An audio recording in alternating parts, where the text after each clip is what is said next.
Hello, hello. Stay tuned for a very special Get Ready With Me today where we turn our eyes into Minecraft blocks. Let's get into it. Today I'm doing another Get Ready With Me, and I have good news to share. I now have a full-time job. I accepted an offer yesterday. If you were on the Minecraft live stream, you saw me get the offer, and it was very hilarious. So if you have not, I just posted that as like a full video. It's episode 6. Go watch it. But yeah, today we're getting ready, and in honor of me finding out on a Minecraft video, I thought, what better way to commemorate the moment than by doing a Minecraft eye look. So today we're going to be doing a Minecraft eye look inspired by the Minecraft grass cube, the icon for the game. Maybe this will turn into a series. Maybe I'm doing all Minecraft eye looks from now on. But anyway, I'm going to try to make it look like pixels in the eye. We're going to see how it turns out. And yeah, follow along for some shenanigans and fun. It's been a wild ride. I don't know if you can also tell, we have better lighting equipment today. I am using the canvas suction cup phone mount, and I have a light today because normally I use natural light. There's a window right there.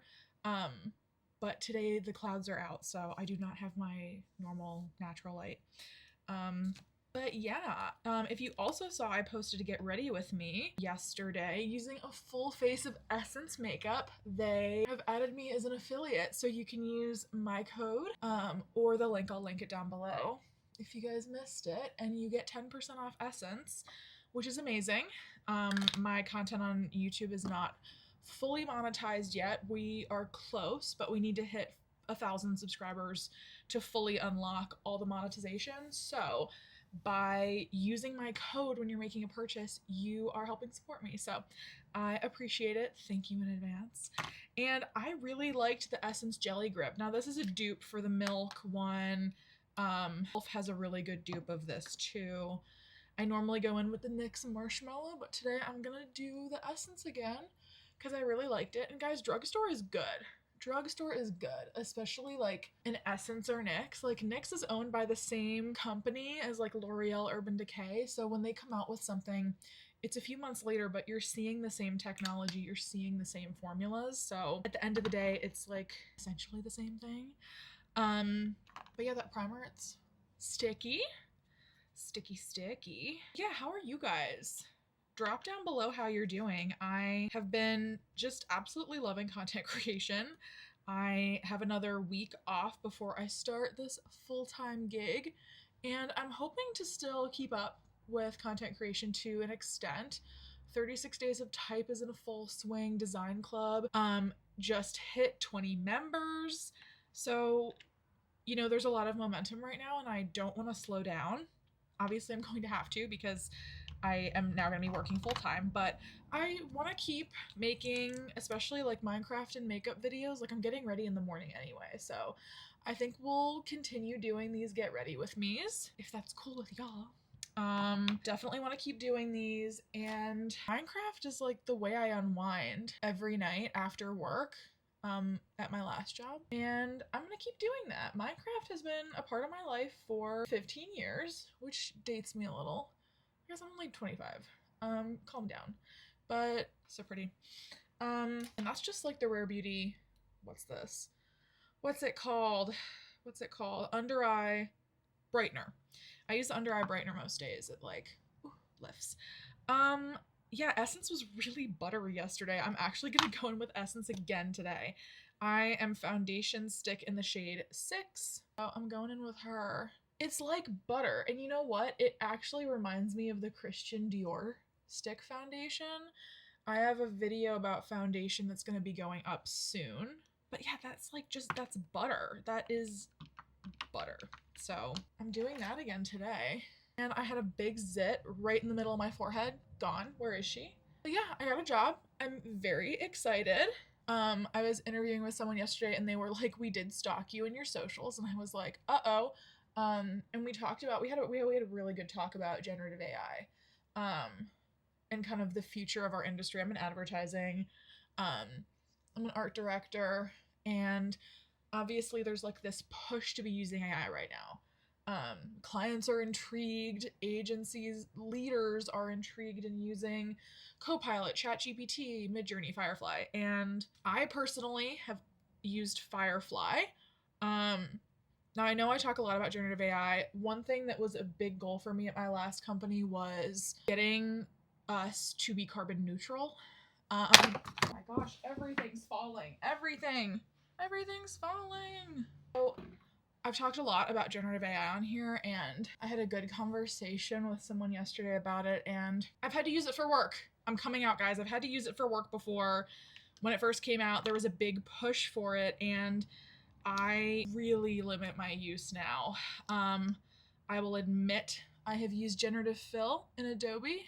I used to use the clone tool for hours and hours, and so I will say that has improved my workflow.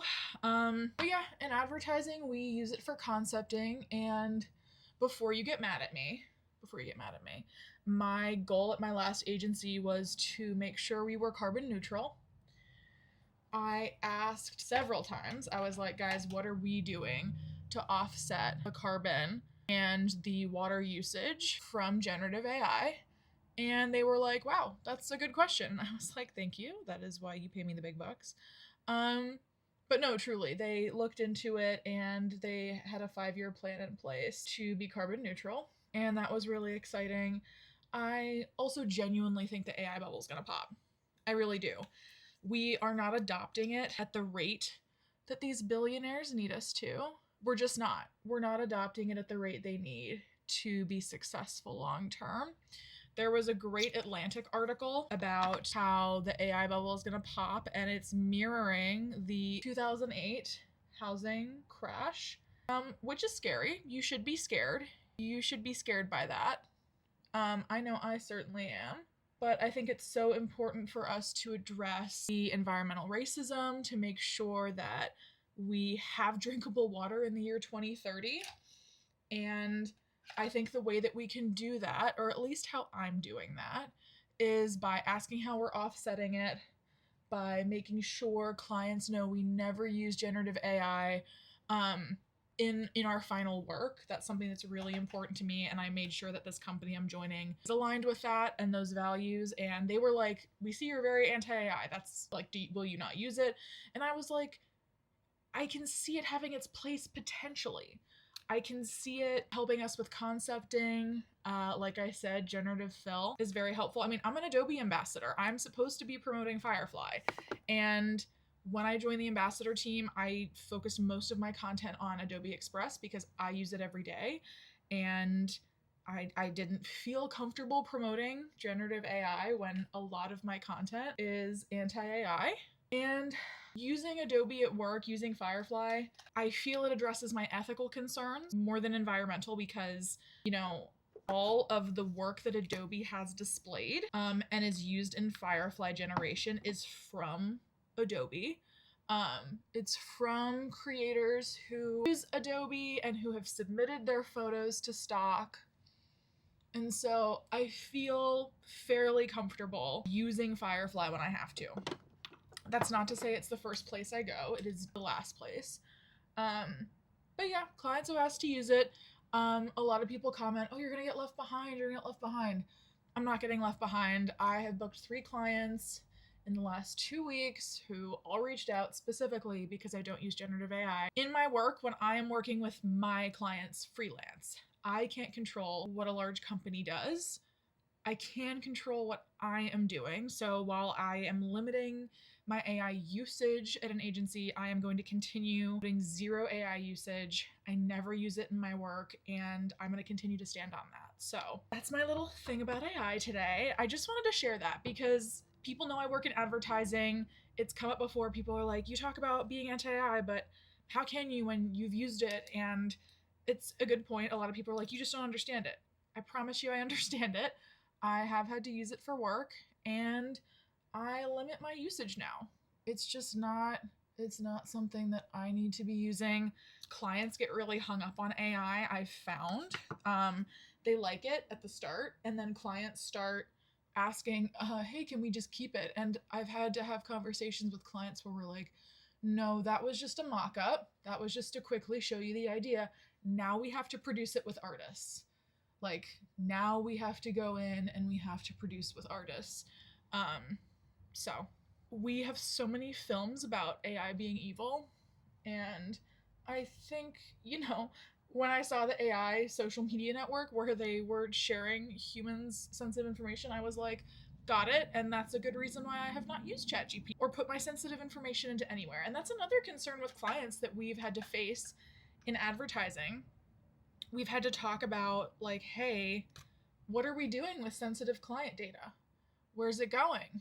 Are we putting it in AI? Are we protecting it? And, we're not allowed to put sensitive client information into AI for very good reason, because AI, like we've seen in all the evil robot movies, they have a social media platform where they talk shit about humans and companies. And I think, I'm not trying to be the Coca-Cola advertiser. We're not trying to use AI all the time. I myself have not published any AI work. I still think there are major ethical concerns, and that's why I've partnered with Adobe, because I feel like they're doing a good job. I feel like they're doing a good job with AI. They're doing a good job. I mean, they address the ethical concerns about stealing artwork very quickly, which I appreciate. And if we can continue to train models and get people's permission, like now when you upload to Adobe, you give permission for them to use your work in AI. And so I think if we can just continue to do that, I feel like we'll address the ethical concerns, and then we need to address the environmental concerns, which are also very important to me. So yeah, that's my little spiel on AI today. But yeah, I think it's really important for us to protect our environment. We only have one Earth. We have one planet. There is no planet B for working people. There is none. I mean, they say there's no planet B. There is. There's a planet B. Billionaires are gonna have a planet B. They're gonna be like that floating Wall-E ship in the sky. They're gonna have a place to go. And the people who will be left behind will be working class people like us. And, at the end of the day, we need drinkable water. We need energy. We need it to survive. And by using AI for fun, by just like plugging in random shit to ChatGPT, I mean, you are contributing to the water bankruptcy we are going to face. You're contributing to environmental racism, which, I mean, could be its own video. We could talk about the environmental racism associated with AI, which is why when I see, Black and Indigenous folks using AI, I'm like, dude, what are we doing? Like, what are we doing? Like, truly. Because these data sets, you're probably thinking, oh my gosh, how is AI racist? Well, not only are the algorithms and the they're trained on our world. They're trained on racism. Racism exists in our world, so AI is trained on racism. It's as simple as that. But on a deeper level, the environmental racism comes from these data centers being put in primarily Black and Brown communities, because those communities don't have the tools to fight. We see in a lot of affluent neighborhoods where we're fighting against AI data centers and winning, but those communities are often poorer. And the environmental racism that they're experiencing is a result of these data centers going, oh, hey, we're gonna put a massive data center there and there's nothing you can do. I am trying a new product from Morphe. This is Cheek Thrills. What a segue. I was like, environmental racism. Here's what I'm putting on my cheeks today. That's what the content is here. I think that it's fun to be silly, but I also want to talk about things that are important to me. And as I'm starting in a new company, I'm really, really glad that our values align and that we were able to have that conversation. I did get worried. They were like, we see you're pretty anti-AI. What's the deal? And I was like, uh-oh. But no, luckily they were very, very receptive to my ideas about AI. They wanted to talk about, how as an agency we can do better.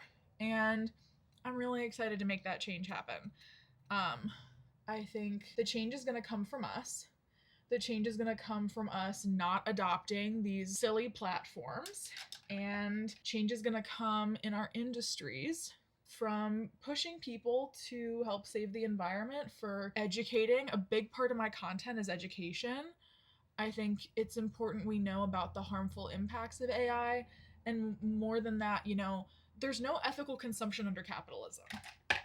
It's just the truth. Like, we can talk all day about, like, you know, boycott this, which boycotts are good, but without an organized boycott, like without organization, a boycott isn't effective.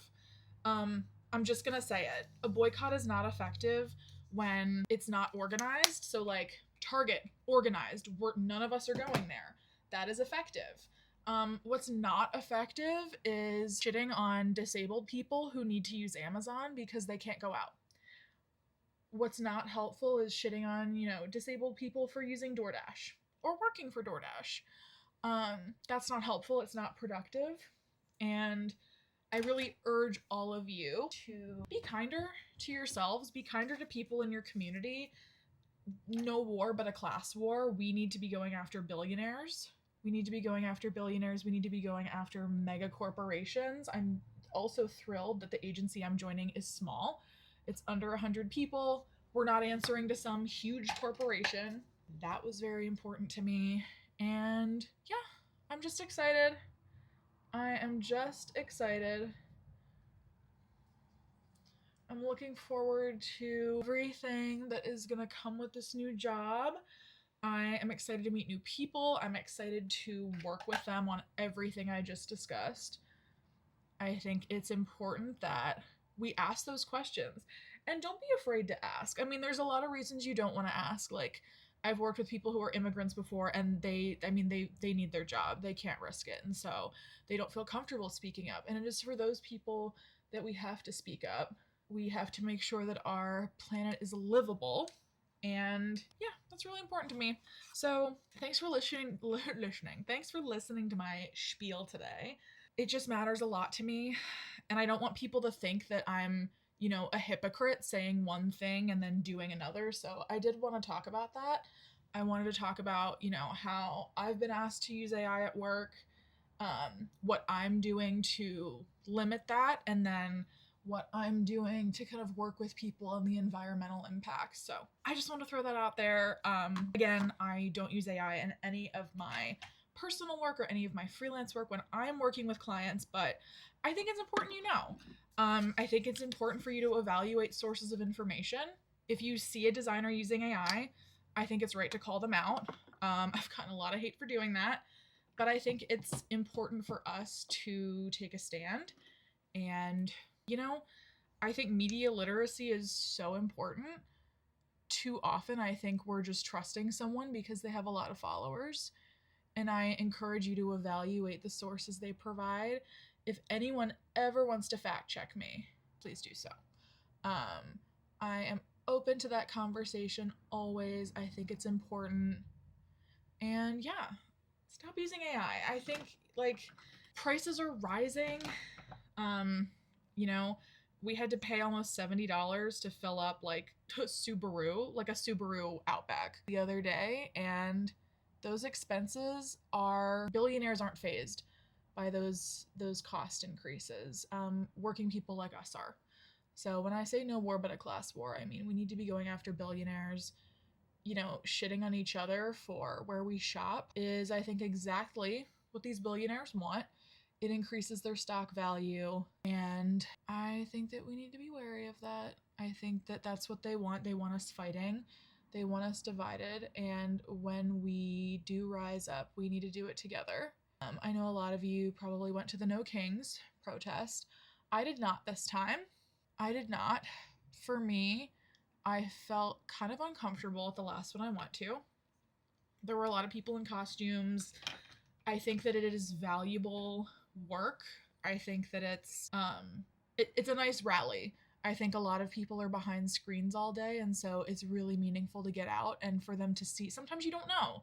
Sometimes you're like, God, are we in the minority? Things are horrible. And I think that those rallies are a great way for people to get out, mostly white people, our Black and brown neighbors, indigenous folks shouldn't be out on the street. They're the first to get arrested every time. We need to be out on the streets for them. And so I think that rallies are a great way to kind of get out from behind a screen and see, oh, people are upset. People feel the way I feel. This is important work. And so I think in that way, rallies like No Kings are important. Furthermore, though, although I think that it is important that you do more work after No Kings. No Kings is a great way to spring into action. But if that's where your action ends, I think that's a problem. I think No Kings is a great way to kind of like, if you have never done activism before, if you've never like participated in any of that before. I just realized my camera like went crooked. Okay, I think we're good. If you haven't done activism before, if you've never canvassed, if you've never protested, No Kings is a great safe way for white people to get out there. So yeah, anyway, that's my spiel. Now we are on to Minecraft eyes. Let's try to make our eyes look like a grass cube from Minecraft. Guys, this is so exciting. Okay, I do need to find a palette that I think will work for this. So we need greens. Let me see what I have in the way of greens. So I think Mad About Hue. I have some greens in there. I don't know if those are the green, not the greens I'm looking for. Some beautiful, ooh, the Moody Brown in there. That's nice. Let's check Fade into Hue. I'm definitely gonna want some sparkle. Ooh, yeah, there's some greens in there, but I need some browns. Do we have any browns in the Pokemon palette? Ooh, we do. We have some browns in the Pokemon palette. Okay, dirt colors. Let's go in and, oh my gosh, I don't even know what to do. Okay. I am gonna go in with green and brown. We're trying to make our eyes look like dirt blocks, so let's just see how this goes. I am gonna go in with green first. Now green is gonna be the base. We're gonna do green as a base, and then I'm gonna go in with brown, and I guess we're kind of doing a smoky eye. We're kind of doing a smoky eye. Okay, this already has some green on it. My brushes are dirty. Don't say anything. I don't want to talk about it. Okay, that's cute. That's cute.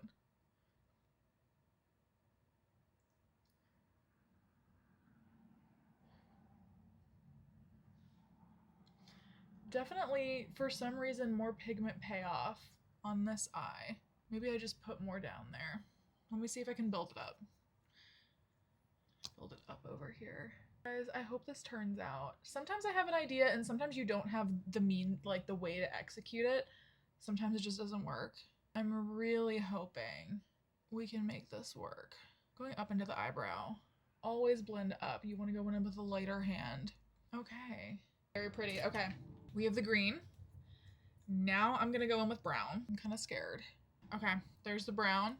It's looking, admittedly, a bit scary. The goal is to make it look like a dirt block. So, ooh, that's, oh my god, is it giving Shrek? Guys, is it giving Shrek? Because if this gives Shrek, I'm gonna die. Oh my gosh, the Shrek palette from ColourPop would have been perfect for this. ColourPop, send me the Shrek palette. Okay, I'm gonna go in with more brown because I want to build up the pigment there. Okay. Guys, this eye look.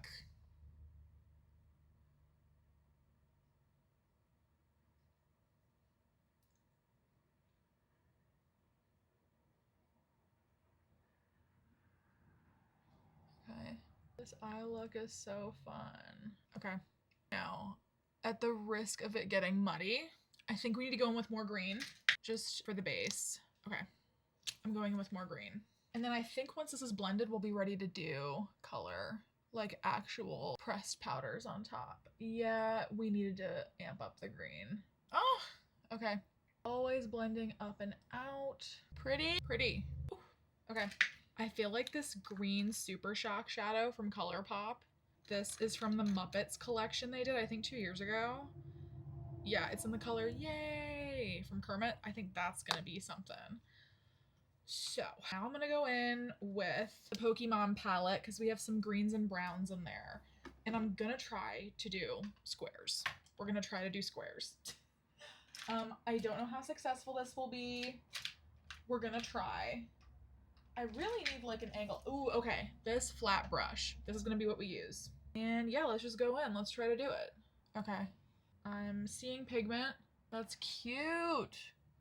Okay, I am gonna build that up, but first let's do the other eye.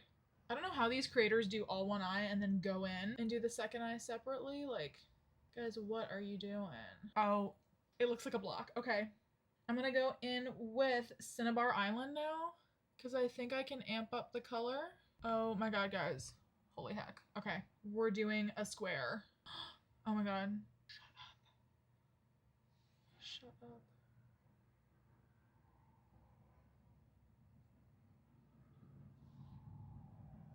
Shut up. Oh my god. Okay. Ah! Now I'm going in with Tall Grass. Now, I don't know if this one's the right color. Yeah, shut up. Oh my god. Guys, if this look comes together, I'm gonna scream. Okay. Nobody panic. Nobody panic.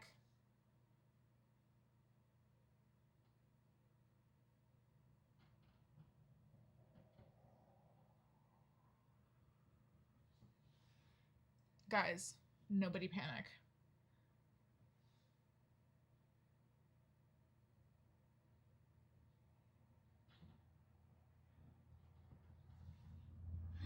Okay. I'm not freaking out. You're freaking out. Okay. Guys, I'm not freaking out. Guys, stop freaking out. Putting a little shimmer over it. Oh, yeah. That's happening. Oh my god. Okay. I'm gonna go in and put some here. Yeah. Guys, why does that look like pixels? It's so cool. Oh my god. I hope the camera placement also helps. I know it's been kind of hard to see because I hold the mirror up in front of my face, but I'm hoping that by shooting above, we're kind of helping. Oh my god, guys. And I'm gonna go in with Caledon City. Celadon? Caledon? Who knows? What I know is that we're making a sickening look. Guys, we're doing it. It's happening. Oh my god.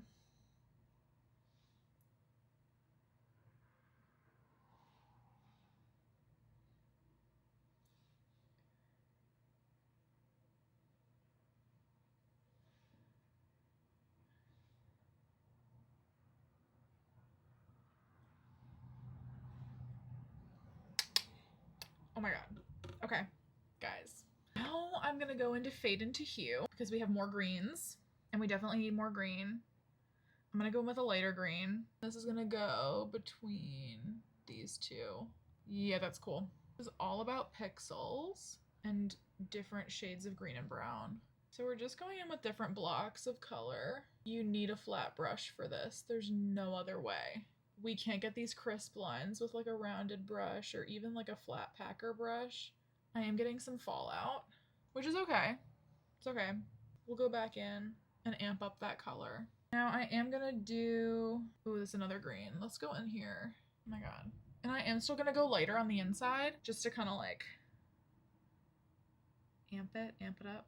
Oh my god, guys. And I'm gonna do the inner corner. I'm not gonna do a block. I'm gonna just blend that. Stunning. Oh my god, guys.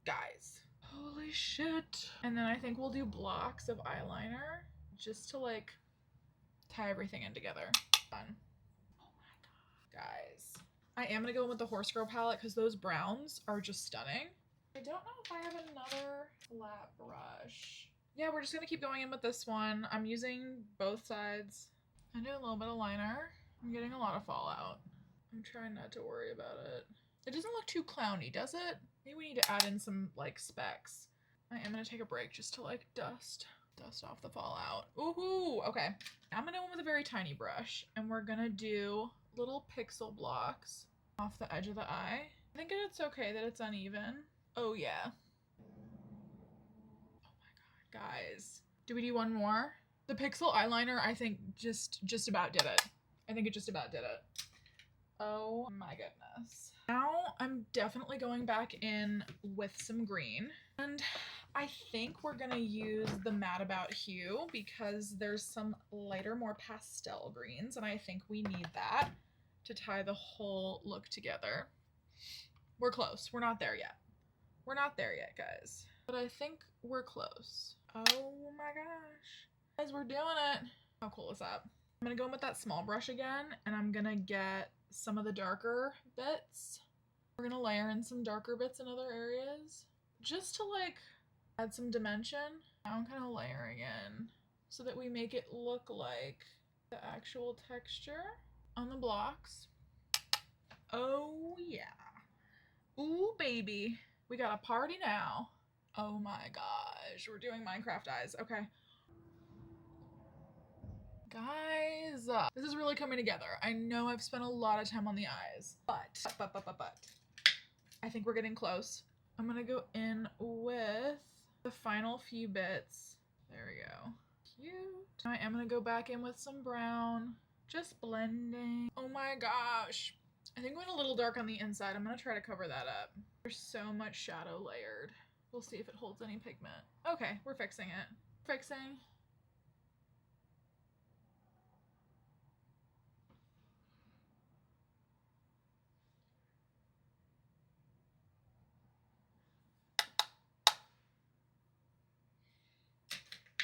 I am gonna wipe, just brush the excess. Guys, I think we're close. I know I've been saying that, but we really are. It's starting to get muddy. Guys, I don't want it to get muddy. Okay, I'm calling it done. I'm backing away. I'm backing away.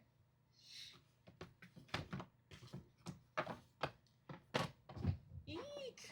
Okay, I'm backing away now. I'm gonna go in with some of the X liner just because I want to amp up the brown areas. Guys, I like it. Okay, that's happening. Okay, guys, I think eyeshadow's done. There's some things I would change. But I do think that we made the eyes look like a Minecraft grass block. With the pixels, with the pixel eyeliner, I'm a big fan.